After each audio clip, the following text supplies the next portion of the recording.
जय हिंद प्यारे बच्चों, मैं मोहम्मद परवेज कुरैशी अपने YouTube चैनल में सिवा एमपीक्यू में आप सभी का हार्दिक स्वागत करता हूं। आज हम लोग आईएमपी क्वेश्चन सीरीज में क्वेश्चन नंबर 2 पढ़ने जा रहे हैं, जिसमें आप देखेंगे बोर्ड पर, यदि किसी समुच्चय X पर परिभाषित R तथा S दो तुल्यता संबंध हो, ठीक है बच्चों, तो सिद्ध करो कि R इंटरसेक्शन S भी X पर परिभाषित एक तुल्यता संबंध होगा। तो प्यारे बच्चों, तुल्यता संबंध का मतलब क्या हुआ? इंग्लिश में हम बोलते हैं इसको इक्विवेलेंस रिलेशन। हमने पिछली वीडियो में हमने देखा था कि इक्विवेलेंस रिलेशन में क्या चीज़ों को हमको प्रूव करना पड़ता है। सबसे पहले आपको स्वतुल्य बताना पड़ता है, यानी कि रिफ्लेक्सिव रिलेशन बताना पड़ता है। फिर सममित बताना पड़ता है, यानी कि सिमेट्रिक रिलेशन बताना पड़ता है। फिर आखिरी वाला होता है, हिंदी में हम बोलते हैं संक्रामक संबंध और इंग्लिश में बोलते हैं ट्रांसिटिव संबंध। यानी ये तीन संबंध, ये तीन रिलेशन, ये तीन रूल कह सकते हैं, इनकी सहायता से हम इस चीज़ को प्रूव करेंगे। और इंटरसेक्शन का मतलब क्या होता है आप अच्छी तरीके से जानते हैं, जैसे आर इंटरसेक्शन एस लिखा है, यानी वो चीज़ उसमें कॉमन होगी। तो प्यारे बच्चों, जो रूल अभी मैंने तीन बताए, उन्हीं रूल्स को हम यहाँ पर लगाएंगे, आप देखिएगा, है ना। तो सबसे पहले क्या करेंगे हम, सबसे पहले तो यहाँ पर नंबर 1 लिख देंगे अपन प्यारे बच्चों, ठीक है। नंबर 1 क्या था आपका? रिफ्लेक्सिव, है ना, रिफ्लेक्सिव रिलेशन, ठीक है प्यारे बच्चों, रिफ्लेक्सिव रिलेशन। इसको हिंदी में हम बोलते हैं स्वतुल्य संबंध। आप चाहें तो हिंदी में लिख सकते हैं, इसको हम बोलते हैं रिफ्लेक्सिव रिलेशन, यानी कि स्वतुल्य संबंध। तो प्यारे बच्चों, जैसे कि आप लोग जानते हैं कि जो रिफ्लेक्सिव रिलेशन होता है उसमें सिर्फ एक ही एलिमेंट आता है। तो हम क्या करेंगे, हम मान लेंगे, हमने मान लिया कि x एक एलिमेंट है जो कि x के अंदर है, ठीक है। x एक एलिमेंट है जो कि x के अंदर है, लेकिन हमें इस बात को नहीं भूलना चाहिए, इस x पर R और S दो इक्विवेलेंस रिलेशन डिफाइन है ना। तो इसका मतलब ये हुआ कि भले ही हम ये जानते हैं कि रिफ्लेक्सिव रिलेशन में एक एलिमेंट होता है, लेकिन वो एक एलिमेंट R में भी होगा, वही एक एलिमेंट S में भी होगा। तो इसका मतलब ये हुआ, हम यहाँ पर देयरफॉर लिखेंगे, इम्प्लाइज लगा देंगे प्यारे बच्चों। ये जो X है ना, ये X है, ये किसके अंदर होगा? इस बोलते हैं इस बिलोंग्स टू, है ना। अच्छा, एक बात और बता दें कि R के अंदर भी होगा, X S के भी अंदर होगा, है ना। लेकिन इसका जो रिफ्लेक्सिव रिलेशन का एक्चुअल में जो ओरिजिनल फार्मूला है, उसके हिसाब से अगर हम बात करें तो इसको भी ना लिखकर अपन थोड़ी देर बाद लिखेंगे। यानी क्या कर सकते हैं हम इसको बाद में लिख लेंगे। हम इम्प्लाई लगा के लिख सकते हैं x, x, ये होता है एक्चुअली में रिफ्लेक्सिव रिलेशन में। तो x, x किसके अंदर मिलना चाहिए? हमको मिलना चाहिए R के अंदर। फिर कामा लगा देंगे, x, x हमको किसके अंदर मिलना चाहिए? S के अंदर मिलना चाहिए। ये कहता है हमारा जो आपका रूल है, वो ये कहता है। तो प्यारे बच्चों, जरा सोच के देखिए कि x, x R के अंदर है, x, x S के अंदर है, तो ऐसा नहीं लग रहा है कि कॉमन है, यानी कि इंटरसेक्ट हो रहा है, यानी इंटरसेक्शन निकल रहा है, यानी कि सर्वनिष्ठ है। तो हम क्या लिख सकते हैं यहाँ पर? हम ये बड़ी आसानी लिख सकते हैं, x, x is belongs to R intersection S। बस यही हमको बताना भी था इसमें, पहले वाले रूल में हमें यही बताना भी था, है ना। तो x, x R के अंदर है, x, x S के अंदर है, तो उसका जो इंटरसेक्शन होगा वो उसके अंदर भी होगा। तो हम यहाँ पर ये लिख सकते हैं, इट इज क्लियर दैट,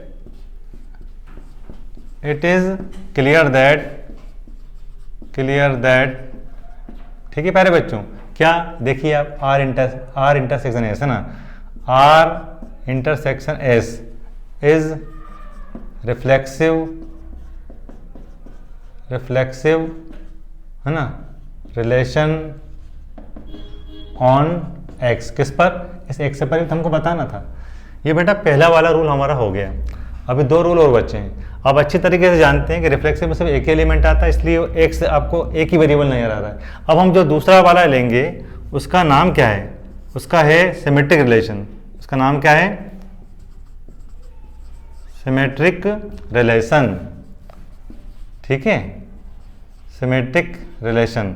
इसको हम हिंदी में अगर बोलना चाहें तो बोल सकते हैं सममित संबंध, है ना, सममित संबंध। और जैसे कि आप जानते हैं कि इसमें 2 एलिमेंट आते हैं, तो हम एक काम करते हैं, मान लिए हमने x, y, है ना, इस बिलोंग्स टू x, यानी एक सेट है x जिसमें 2 एलिमेंट है x और y। लेकिन हमें ये बात नहीं भूलना चाहिए कि जो आपको देखो, जो एक सेट है उस पर R और S दो इक्विवेलेंस रिलेशन डिफाइन है। तो इसका मतलब ये होगा, इम्प्लाइज लगा के हम यहाँ पर लिख सकते हैं, ध्यान से देखिएगा आप लोग, x, y is belongs to R भी होगा प्यारे बच्चों, फिर कामा, ठीक है। उसके बाद एक्स, अच्छा एक बात और है कि हम चाहें तो यहाँ पर इम्प्लाई लगा के डायरेक्ट जो सिमेट्रिक रिलेशन कहता है वो भी कर दें। ये रिलेशन ये कहता है कि वाई कामा एक्स किसके अंदर मिलेगा, आर के अंदर। सिमेट्रिक रिलेशन ये कहता है कि ए बी को बी लिख सकते हैं, तो एक्स कामा वाई जब आर के अंदर था तो हम उसको ऐसा लिख सकते हैं। इसी प्रकार एंड हम कर दें, है ना, अगर हम X comma Y is belongs to S करें, हमने बोला था ना कि एक्स और वाई आर के अंदर भी होंगे और एस के अंदर भी होंगे, तो सिमेट्रिक रिलेशन से क्या हो जाता है, हम इसको Y comma X is belongs to S लिख सकते हैं। देखो प्यारे बच्चों, हमें इंटरसेक्शन के अंदर उसको डिफाइन करके बताना है, तो हम यहाँ लिखेंगे माना एक्स कामा वाई, है ना, is belongs to R intersection S. यानी कि कहने का मतलब ये है कि एक्स और वाई इसके इंटरसेक्शन में, तो इसका मतलब ये हुआ कि ये एक्स कामा वाई आर के अंदर भी है, एक्स कामा वाई एस के अंदर भी। तो इसको हम आगे ऐसे लिख सकते हैं चाहें तो, एक्स कामा वाई, है ना, is belongs to R comma X comma Y is belongs to R, ऐसा लिख सकते हैं अपन। एस सॉरी है ना, क्योंकि एस भी आएगा ना, मतलब दोनों के अंदर है। इसका मतलब क्या है, ये इसके अंदर भी है और इसके अंदर भी, तो हमने अलग अलग करके लिख दिए। अब थोड़ा सा दिमाग लगाइए कि जब X comma Y is belongs to R था तो उसका रिजल्ट क्या आया था, ये आया था, ठीक है। तो इसका मतलब ये हुआ कि इसका रिजल्ट ये है, तो यहाँ पर इसका रिजल्ट क्या हो जाएगा, Y comma X is belongs to R हो जाएगा। इसी प्रकार इसका रिजल्ट ये है, तो यही तो चीज़ ये है यहाँ पर, देखिए आप ध्यान से, है ना। जब इसका रिजल्ट ये आ रहा है तो हम क्या करेंगे, यहाँ पर लिखेंगे Y comma X is belongs to S. अब आप सोच के देखिए प्यारे बच्चों, है ना, ये वाई कामा एक्स और ये वाई कामा एक्स आर के अंदर भी आ रहा है और एस के अंदर भी आ रहा है। इससे ये बात स्पष्ट होती है, क्लियर होती है कि ये दोनों के अंदर है, यानी कि इसका इंटरसेक्शन निकल रहा है, यानी कि सर्वनिष्ठ निकल रहा है। तो हम यहाँ पर क्या लिख सकते हैं, हम यहाँ पर लिख सकते हैं Y comma X is belongs to R intersection S, ठीक है। और यही हमको बताना भी था, क्योंकि सिमेट्रिक रिलेशन में क्या होता है कि अगर एक्स और वाई, है ना, आर इंटरसेक्शन एस के अंदर है, तो इसका मतलब ये होगा कि वाई और एक्स जो है वो भी आर इंटरसेक्शन एस के अंदर आएगा। तो इस तरह से हमने दो रूल पढ़ ली प्यारे बच्चों। अब आप तीसरा रूल देखिएगा, जैसा कि अभी हमने बताया था कि अब हम तीसरा और अंतिम रूल पढ़ेंगे, जिसका नाम है ट्रांसिटिव रिलेशन। ट्रांसिटिव रिलेशन को हम हिंदी में संक्रामक संबंध बोलते हैं। आप अच्छी तरीके से जानते हैं संक्रामक संबंध में 3 एलिमेंट आते हैं। तो हम मान लेते हैं हमने मान लिया कि एक्स वाई और जेड ये किसके अंदर है, एक्स के अंदर है, ये एक सेट है। तो जो रिलेशन होता है ना ट्रांसिटिव, वो ये कहता है कि ए से बी पर जाएंगे, बी से सी पर जाएंगे, लेकिन जो रिलेशन आएगा वो ए और सी के बीच में होगा। तो उस सिद्धांत को हम यहाँ पर अप्लाई करते हैं।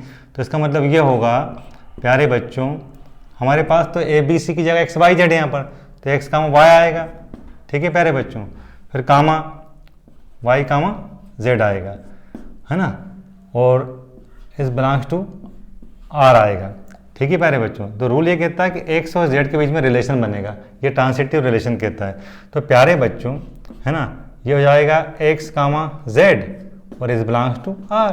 अब संबंध दो तरह के हैं हमारे पास, हमें आर और एस दिया था, तो हमने ये काम आर के लिए किया। अब हम यही प्रोसेस किसके लिए दोहराएंगे, एस के लिए दोहराएंगे।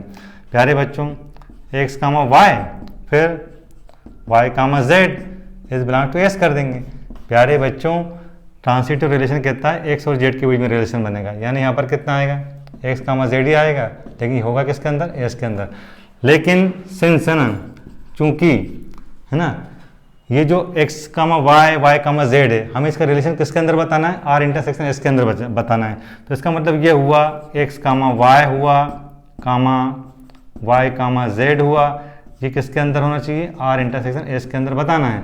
तो इसका मतलब क्या हुआ, ये चीज़ भी इसके अंदर है और ये चीज़ भी इसके अंदर, यानी आर और एस दोनों के अंदर वो चीज़ आएगी। तो इसका मतलब क्या होगा प्यारे बच्चों, यहाँ जाएगा एक्स कामा वाई, ठीक है प्यारे बच्चों, comma Y comma Z is belongs to R हो गया, एंड लगा देंगे, फिर क्या हो जाएगा प्यारे बच्चों, X comma Y comma Z और इज बिलोंग्स टू एस हो जाएगा।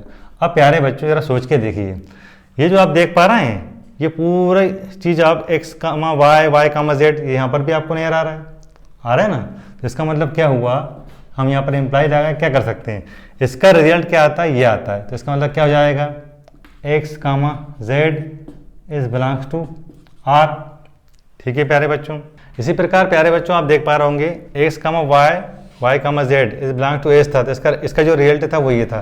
तो आप ध्यान देखेंगे ये पूरा का पूरा पोर्शन ऐसा है, ठीक है, देख पा रहा हूँ मैं बोर्ड पे। जब इसकी जगह ये आ सकता है तो इसका मतलब यहाँ पर इंप्लाई लगा कि हम क्या लिख सकते हैं, ये लिख सकते हैं अपन x comma Z is belong to S. अब देखो ये और ये है ना, वो आर के अंदर भी है, वो एस के भी अंदर है, यानी कि वो कॉमन है, इसलिए तो वो दोनों के अंदर है। तो देयरफॉर क्या हो जाएगा यहाँ पर, यहाँ हो जाएगा x comma Z is belongs to R intersection S. और प्यारे बच्चों एक्चुअली में हमको यही बताना था, ठीक है। तो इस तरह से हमने तीनों रिलेशन, कौन कौन से रिलेशन है, रिफ्लेक्सिव रिलेशन, ट्रांसिटिव रिलेशन और सिमेट्रिक रिलेशन, इन तीनों रिलेशन के माध्यम से इस क्वेश्चन को सॉल्व कर दिया। उम्मीद है आपको हमारा ये वीडियो पसंद आया होगा। अगर आपको हमारा ये वीडियो अच्छा लगा हो तो प्लीज़ हमारे चैनल को लाइक करें, शेयर करें, सब्सक्राइब करें। धन्यवाद।